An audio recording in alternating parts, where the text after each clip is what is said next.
the Health and Wealth Radio Network. WNN Talk 1470 is WWNN Pompano Beach and 95.3 FM W237BT Boca Raton. The Health and Wealth Radio Network, 1470 AM and 95.3 FM. The Health and Wealth Radio Network. Don't miss Lisa Macy with The Justice Hour, Tuesdays at 1 p.m. and Saturdays at 3 p.m. WNN.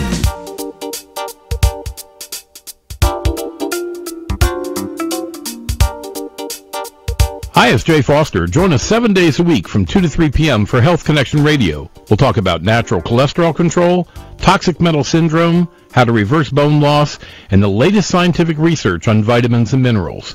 We'll have fascinating guests, and we'll take lots of your calls, too. So join us 7 days a week from 2 to 3 p.m. for Health Connection Radio right here on WNN. People are learning in a classroom how money is made from home at Online Trading Academy. Just how much? $100, $200, $300. They were able to get to $500 a day in a little over 8 months. $500 a day, folks, is $10,000 a month. Get classroom instruction on how money can be made from home and how risk is limited. Learn stocks, options, futures, forex. Learn step-by-step from professional traders at Online Trading Academy. Everyone starts off very small baby steps. You know, if you can't average $100 a day, there's no way you're going to be able to make $300 a day or $3,000 a day in the markets. Thousands have learned how money can be made from home with limited risk at Online Trading Academy. Attend a free half-day class to see how it works in Broward and Palm Beach. Online Trading Academy. Call now. 561-674-9800. 561-674-9800. That's 561-674-9800. The opinions expressed on the following sponsored program are strictly those of the host, guests, and callers, and not necessarily those of this station, its staff, management, or sponsors. This is Tanoa Lynn Poirier, and I want to welcome you to Comm-Unity Conversations on WNN 95.3 FM and 1470 AM. This show is about you. I want to hear your trials and triumphs, challenges and victories, and how you overcome obstacles every day in our dynamic industry. All callers are welcome to join Community Conversations. This is where we'll discuss all things in common. We'll discuss managers, directors, vendors, and owners. Let's elevate the conversation. Raise the bar. Start here, now. Welcome, welcome, welcome. Welcome to what is officially the first show of Community Conversations. I just want to let you know you can call in as we go along. The number is 888-565-1470, and you can view this live on Facebook. First, I would say lower your expectations and go to AMP2.TV Productions. That's A as in Apple, M as in Mark, P as in Paul, 2.TV Productions if you want to see this live on Facebook. But again, lower your expectations. What I'm going to talk about today is introduce you to who I am, because this is the first show. But I really have to start off the show by giving glory to the one who deserves it. I want to give praise and thanks to my Lord and Savior Jesus Christ, from whom all blessings come. Anyone who knows me knows that that is the essence of who I am. So let's just start out right, giving praise and glory to the one who deserves it. Our message today is, it's called When a Compliment Becomes a Challenge. And I'm going to give you a little history of why I'm challenged. I was having lunch with a landscape friend of mine. We've worked together for a long time. And at the end of the meal, he said, you're one of the few true professional managers around anymore. And of course, I reflexively said, oh, thank you. But I have to tell you that when he said that, I kind of felt a pang, a sting. And on the one hand, I was flattered, but on the other hand, I was offended because it's not true. And the fact that he has this impression that there is a ever-shrinking list of people he would consider a professional manager, challenges me in this industry. And I want to challenge you, managers in this industry. For all those managers who are listening, if you would like to call in and talk about what you think has been happening in the industry and why a landscaper or a vendor or a roofer or electrician might have that impression, I'd like to hear from you. I also want you to know that we don't have a sponsor today. We're just going to go through the whole 28 minutes. This is the first show, and so 28 minutes goes really fast, particularly if we have some calls. So we'll talk about whether or not that gets expanded later, but for today, we have a half an hour. We have a lot to do. And I want to talk about why that compliment creates a challenge for me and, frankly, for all managers and management company owners. I am a management company owner. I manage Poirier Enterprises. We manage condos, co-ops, HOAs, and we have a concierge business now where we manage large estate homes on a concierge level. And if you want to hear more about that, please go over to our website, poierenterprises.com, and you can see what that's all about. I also am an active blogger. I'm an author. I wrote a book called 365 Tips, which you can see here on the desk. And that was born out of my experience as a new manager almost a decade ago, where everyone is so busy and there's so much work to do that there's not necessarily a lot of training available. And I think that may be one of the areas we're falling down on. And I wrote this book to try and help new managers have some roadmap for the inner workings of a community. And in there are things from how to conduct a board meeting, if you are only working in an HOA, how you may get an opportunity to work in a condo, and how different a vertical community is as opposed to a horizontal community, which we call condos and HOAs. And lots of tips and tricks that may help you. For experienced managers, it may help you as a refresher. That book is available on Amazon and Barnes & Noble. You may go there and have a look for yourself. And the other role I play, I'm an active manager still. I manage in communities that we have accounts with. Keeps me sharp, keeps me close to the clients. And we have a boutique firm that allows me to stay actively engaged in the process, which is something I definitely want to do. I will say, in no uncertain terms, that I have got the best staff in the business. So shout out to my staff. You all are amazing, and you allow me to do what I need to do by holding down the fort and doing a great job every day. So I want to say thank you for that. Getting back to why this compliment creates a challenge, I think I may have a few ideas about why he had that impression. I wasn't saying that in a way that was an indictment. He was saying it in a way that made him disappointed. And so I think the way we'll start is that community is only as good as the manager is allowed to manage, as the board allows the manager to manage, and the community, as in the owners, are prepared to do their part. So if we consider this as a three-legged stool, we all have a role. Management has a role, the board has a role, and owners have a role. The board has got to let the manager manage.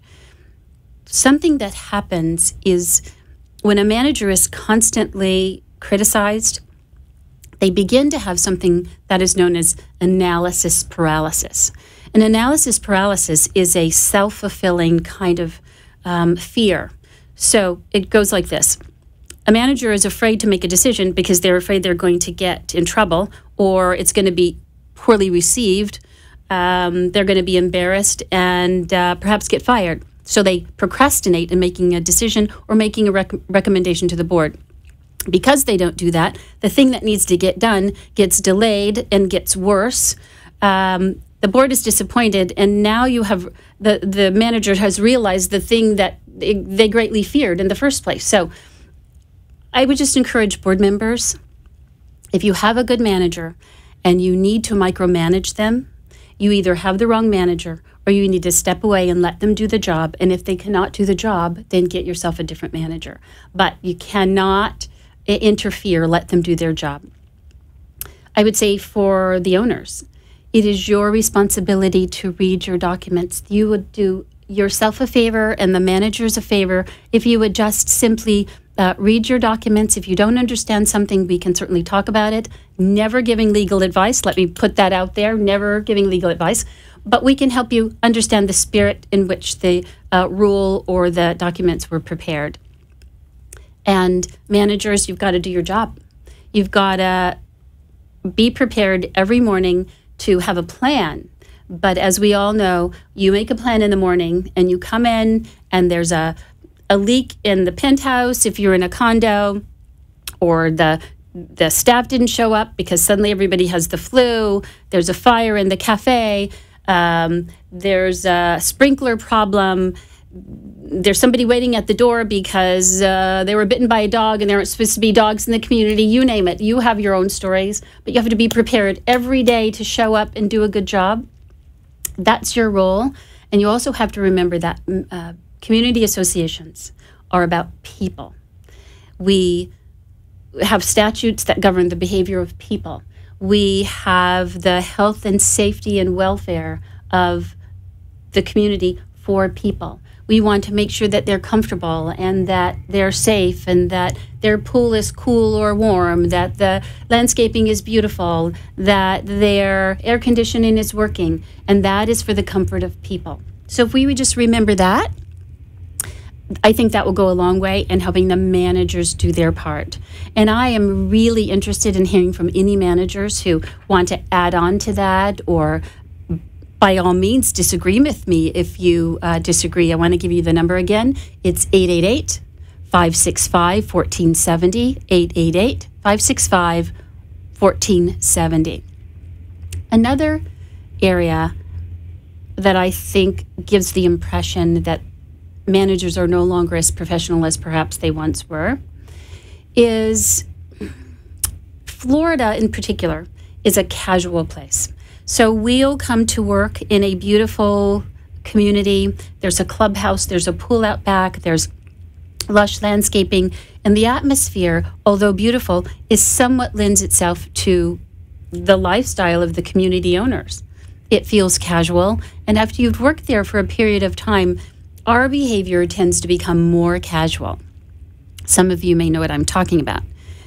That lends itself to an erosion in the professionalisms. And what I mean by that is, because we're more casual and more comfortable, perhaps we dress a little less professionally. Perhaps our interactions with people are a little more familiar. Perhaps we are not ready to present ourselves in a way that separates the fact that we work there and our owners and board members live there, and that we've kind of got to draw a red line between them so that we continue to be seen as the true professionals that we are. Now, keep in mind, in Florida, you have got to take a test to become a CAM. You have a background check, you have to pass a test, and you are responsible for millions of dollars in the budget, tens of millions of dollars in property, and again, it all comes down to how you care for people. So the Florida lifestyle can lend itself to, I don't know, perhaps being a little more lackadaisical. And so I just say that we kind of have to step up our game. And this is certainly not everybody. I don't actually know any non-professional managers. All the managers I know do their best every day, present themselves professionally, speak well, write well, and work their tails off. But they're getting this landscaper that I referred to is getting this impression from somewhere. So thinking about ideas about why this may be a problem, these are the kinds of things that come to mind. And I would say, for me, as I mentioned, one of the reasons I wrote the book was because when I started, there was not a lot of opportunity to be trained. You kind of have to hit the ground running. And here's a book, here are the documents, here are the keys to the golf cart, go get them. That's not, on-the-job training doesn't work in this environment. So I would say that regular training, having a mentor, being a mentor may be one of the ways that we can begin to turn the tide on those few managers. And I am convinced that there are just a few managers that are not professional, regular, consistent training, reinforcement. We've got to get away from this idea that we're in competition. We're actually not. We're an industry of professionals that can help each other. So if we can think along those lines, I think we can begin to turn the tide about how the impression this landscaper got, thinking that I'm the only one, because by far I'm not the only one. There are several of you out there. I suspect there are several of you out there who are listening, and I would love to hear from you. So pick up the phone and chime in, 888-565-1470. If you want to find me on the internet, you can find me at hellotanoa.com. That's hello, TANOA.com. Some of you know me as Lynn, but that's how you find me on the internet. You can find me on Twitter at Hello Tanoa. That's at Hello Tanoa. And if you go to the website, it will take you to the site for the book, 365 Tips for Community Managers, Property Managers, and Property Owners. While I'm thinking about that, I want to use property managers as sort of a umbrella term. I know there are a lot of CAMs, particularly CAMs who are advanced, have lots of letters after their name that really don't like the term property manager. But if you will indulge me and allow me to use that as an umbrella term, then I think we can cover a lot of territory. I also want to invite, if any are listening, apartment managers. There are a lot of parallels with large apartment managers. They are not bound by the statutes, but they certainly are bound by good business practices, and oftentimes they're bound by a real estate license. So there is some synergy in the amount of people. I have some apartment property managers with whom I share vendors. You're looking for somebody who can do plumbing or fix the swimming pool or air ducts, you name it. There's a lot of synergy between apartment managers and condos. So if you will indulge me, I would really like to use the term property manager. I want to also tell you what this show is going to be about. It is not about a difficult discourse. You can get that anywhere in the country. This is not a place for a pugnacious, conflict-driven, difficult conversations, although by all means feel free to disagree with me anytime about anything. But we have to find a way to be civil to each other. I know you can do this because I know you do it every day. You deal with people every day, and so that I know that you can enter into conversations and disagree without being disagreeable. We're also going to try this experiment. If you would consider when you call, and I hope you do, and you have a problem or you have a conflict or you're feeling anxious about something or something has happened this week that you want your community of managers to chime in on, see if you can tell us what solutions you've tried so far. And what I'm trying to do is just to not have a forum for complaint. Rather, I want to have a forum where we have a problem and say, well, I have this problem, or the board doesn't let me do what I need to do, or the board doesn't listen to me, and the owners never read their documents, and and you throw your hands up, wave the white flag of surrender. That's not who we are. Okay, so this as an example. If I were to call up and say, listen, I just had a problem. I have all of my I just sent a letter to everyone about XYZ violation and nobody responded. So then I would ask you, why do you think they didn't respond? What was it about the letter or the communication or the topic that made them not respond? And what was the expectation for response? And then we can talk about that. I just don't want it to be a series of complaints without trying to create some kind of solution, because every time we do that, we help someone else who's listening. Lots of people are too afraid to call in, and that's okay, because as you can see, I can talk a blue streak, and I only have half an hour. But what I want is for people to hear how you resolved an issue. I discuss in some of my blogs, and I don't know if I mentioned that I also blog. I write a blog weekly. You can find that on the website too. I'll give the website again as we close. How you manage big projects. And one of the things I would say is you manage big projects one bite at a time. And a new manager might say, well, what does that even mean? And the way I manage a big project, for example, a roof project. I recently had a project where we replaced all of the mansards on all of the buildings in a community I manage.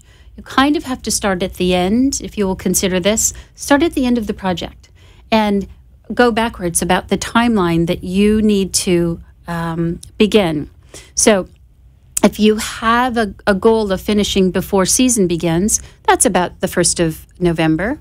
So we've got to be done by the 1st of November. How long is the project going to take? It's going to take 60 to 90 days. Okay, so then you have to go backward from there, and that means that you need to start in September. That means that before September, there needs to be a board meeting. You need to find the funds for that. If there needs to be a community vote, you have to factor that in. And you can see that if you just bite this elephant piece at a time, that you can eat that elephant by your deadline. And it's not as daunting as it would be if you just said, oh man, we've got to spend $500,000 and I don't know where to start. And new managers get overwhelmed with the amount of numbers and the amount of work.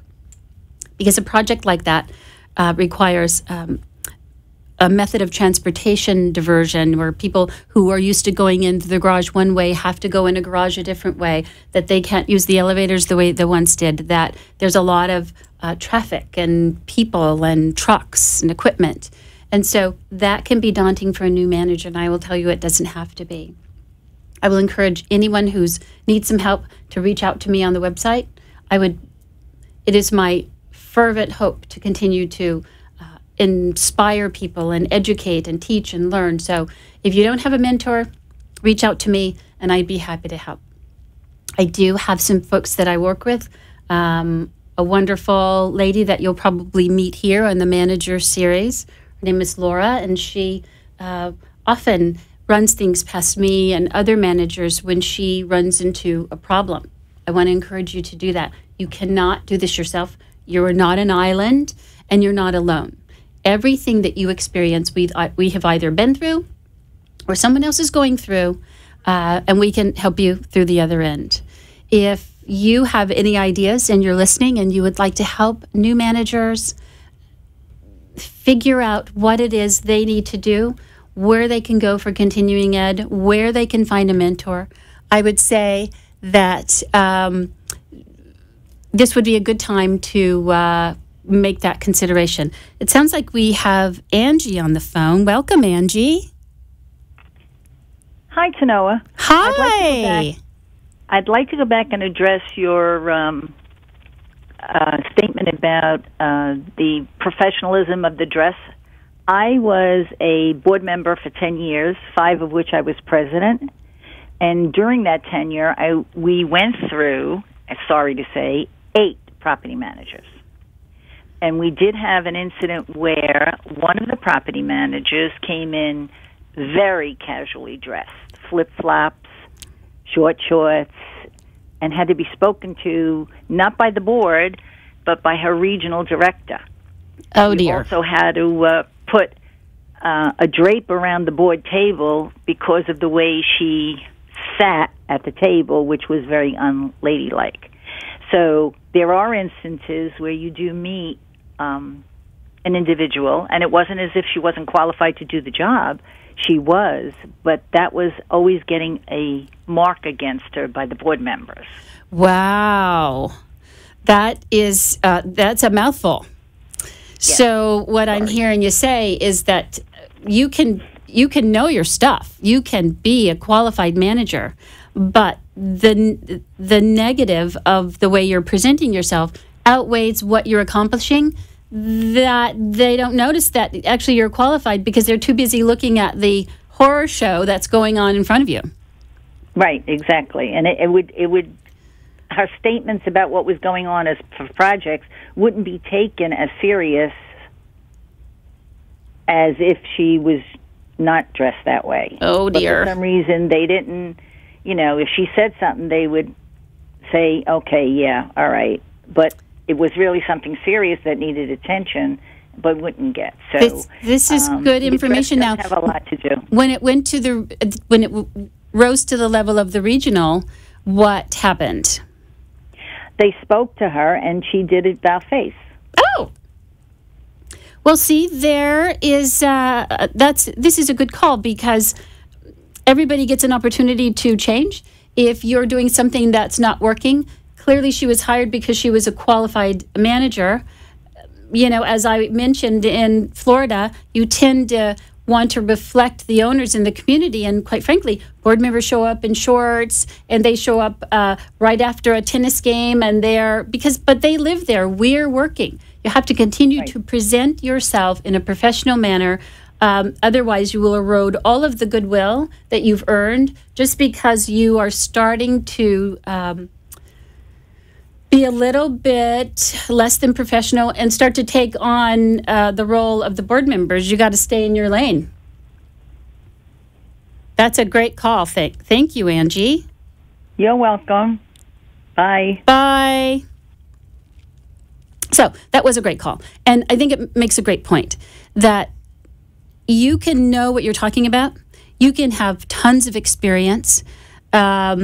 And then you have an interaction with a vendor, a landscaper or a plumber or irrigation person or a contractor, and they'll show up to a meeting with you and you present yourself in a way that is less than professional, and their impression, based on their first impression of you, is that you're not professional when you may in fact be highly qualified, but you suffer because you are presenting yourself in a way that is less than professional. So that was a great call.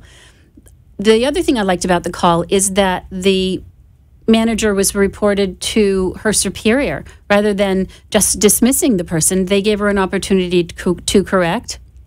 She had some coaching, I presume, by her regional director, which basically is the supervisor within a management company, and she began to turn it around. So that's terrific. And I'm super happy that happened. I'm really glad that I got a call today, and I applaud Angie for coming through and sharing that story, because a lot of people get a little nervous about calling. This show really isn't about me, although if you let me, I'll continue to talk about me, but I want it to be about you. And I want it to be about the industry, and I want us to begin to trust each other in a way that we'll make a call and that we're not embarrassed, and we can say, okay, I really screwed up this week, and here's what happened. Okay? Thanks for watching. I really appreciate it. Next week we'll have a great show. Can't wait to see ya. Bye.